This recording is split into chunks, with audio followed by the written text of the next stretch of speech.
Alright po, so we're done sa ating takeaway or sa ating Bible reading. So we are in our takeaway part na po. So this is our Facebook Reels. So dito po sa chapter 27, kasi po yung binasa natin is 25, 26, and 27. Chapter 27, verse 17, sabi niya, bakal ang nagpapatalim sa kapwa bakal at isip ang nagpapatala sa kapwa isipan.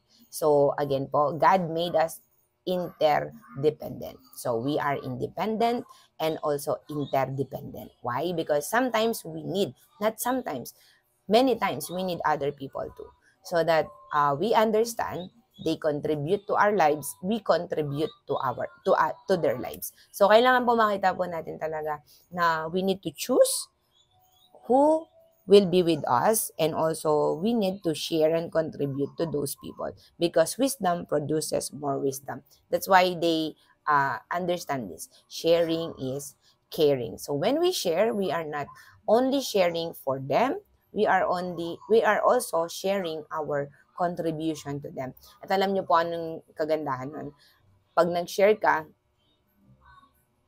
yung mga wisdom and understanding na meron na binigay sa iyo ni Lord, alam niyo po, ang nangyayari, mas lalong nagiging, mas nagkakaroon ka ng lalong wisdom kasi lalong natatanim na uulit-ulit sa iyo. And we know there's power in repetition. That's why we need to read and read and read. And so I'm so excited for the next